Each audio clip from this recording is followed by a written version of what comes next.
Hello, magandang araw mga ka-tech. So, meron akong ituturo sa inyo tungkol dito sa ating LBD. So, itong ating LBD ay nung unang dating, tama naman yung reading niya. So, kinalibrate natin siya kasi dito ang pinaka-default niya ay 12.0. Ayun guys. Tapos yung voltage ng baterya natin 12.7. So, ito kasi guys, tama na yung voltage reading ng LBD natin. Pero nung kinakalibrate kasi natin guys, nagbago yung nakalagay dito na voltage ng battery. So pagka nire-reading natin tong baterya, ang reading sa baterya ay 12.7. Ngayon nung kaka-calibrate natin dito guys, naging 11.5 to. So tapos pagka pinindot natin tong disconnection niya, 12.0. Tapos yung itong lights na to, so wala yan guys. So ito naman yung ating yung reconnect niya ay 2.0. So wala siyang power, hindi niya mapa-under yung 12 volts natin na 12 volts natin na ilaw. Yung 12 volts yan na ilaw natin guys, yung nakakabit. So dito guys, ang ginawa natin para tumama yung voltage ng baterya dito sa ating LBD, ang ginawa natin guys ay una nyong gagawin, tatanggalin nyo muna yung positive dito sa baterya. Pagkatanggal nyo, mamamatay yung LBD natin. So pag namatay yung LBD, para ma-reset guys, kasi nga kaka-calibrate natin, so nagkaroon ng problema yung pinaka niya dito guys, yung voltage niya dito sa ating digital. So ang gagawin nyo, pipindutin nyo ng sabay ito guys. So nakatanggal na doon sa positive, nakapatay na tong LBD, pipindutin nyo ng sabay ito para ma-reset natin. Pipindutin nyo ng sabay. Habang nakapindot kayo ng sabay na nakadiin, saka nyo ikabit yung positive.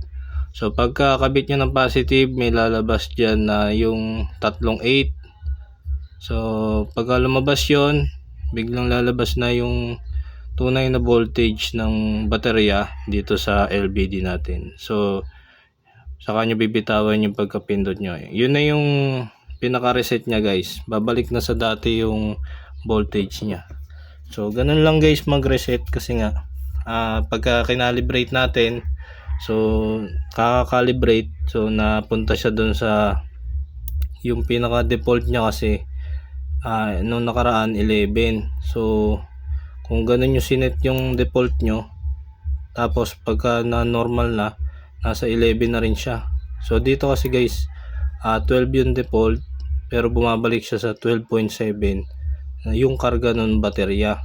Pero yung nangyari kasi nung nakaraan, 12 siya, pero yung default niya dito yung 12, tapos yung dito niyang nakalagay sa digital niya nasa 11.8.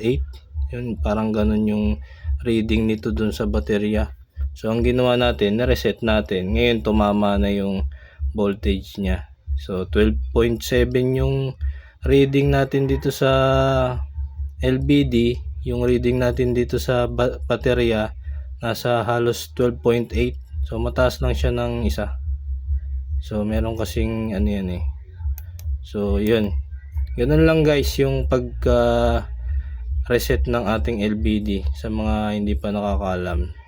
So sinet ko lang din siya dito sa 0.5, kasi 0.5 plus 12.0, so magiging 12.5 yan. So yun yung pinaka reconnect nya, yung 12.5, saka siya magkaka-power dito.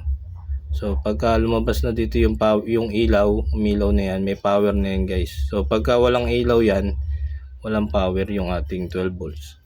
So dito guys, dahil nga may power na, try na natin yung ating kinabit na 12 volts na ilaw. 18 watts yan guys. So ito yung switch nya. Tapos meron pa tayo ditong isang 12 volts na electric fan. So pang emergency natin yan pagka nag brown out. So meron ako ditong socket. Meron socket yan guys, ayun. Ito yung socket niya. So meron tayong wire dito. Ito yung socket niya. Tapos itong dalawa, ito yung i-connect natin dito sa nabili natin na ayun, terminal connector. So yung pinaka wire niya nakakabit dun sa LBD papunta dito sa ating terminal connector. So bali 4 na wire kasi yung ikakabit ko dyan. Ito yung sa electric fan, ito naman yung sa ilaw. So pang emergency natin to pagka nag brown out. So kinabitan natin siya ng LBD para pagka habang natutulog tayo, kung sakaling maglobat yung baterya, i-disconnect niya pag umabot na sa 12 yung battery natin. So mamamatay na yung system.